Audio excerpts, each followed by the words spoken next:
بقى ورقة بقى ورقة بقى ورقة بقى ورقة حسي.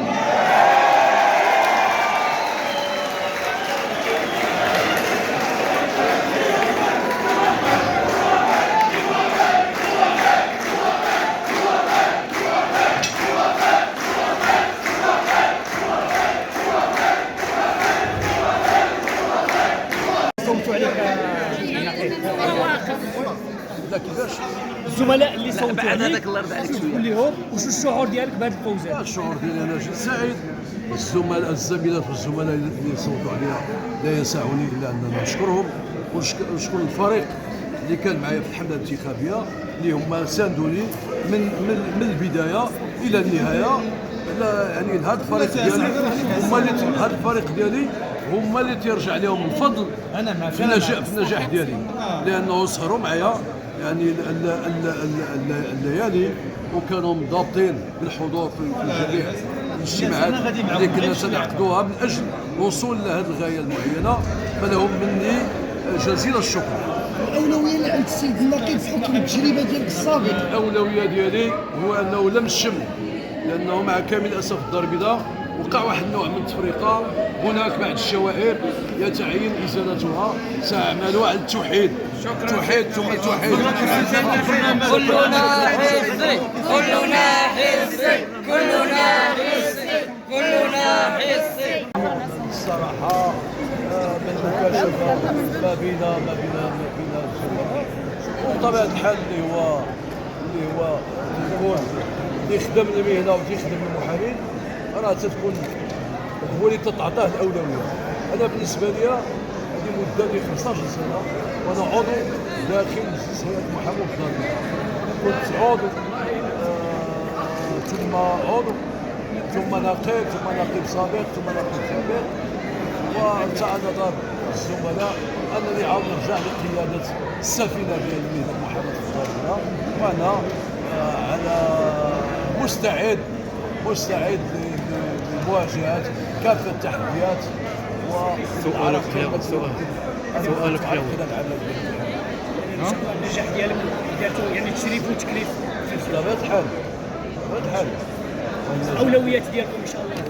الاولويات من ضمن الاولويات اللي كانت في البرنامج الانتخابي غادي الاهتمام ديالنا سيصب على ما هو اجتماعي، لانه من المحاماه عرفات المادة والجاز، عرفات مجموعة من المشاكل من المحاماة تطورات، يعني ما بقاوش المحامون اللي كانت الوضعية ديالهم مريحة. الآن يعني ظهرت يعني عدة مشاكل.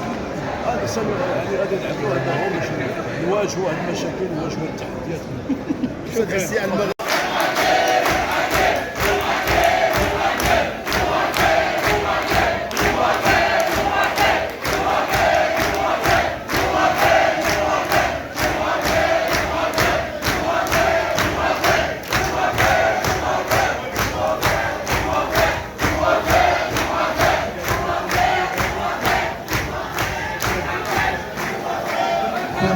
السادة النقباء، زميلاتي زملائي الأعزاء،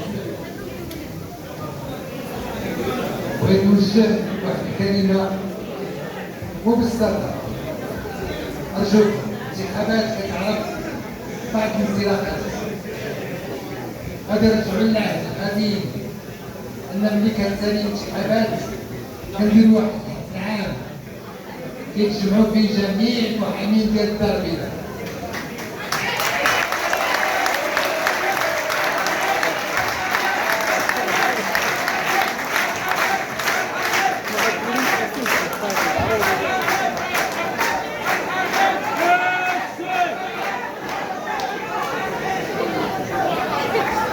سأقيم هذا الحفل على شرف جميع زميلاتي وزملائي ونقبائي بهيئة محامين الدار البيضاء، وعلى نفقتي.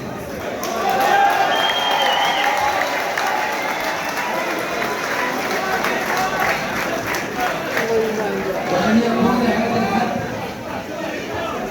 حفل تصالحي ما بين جميع الزميلات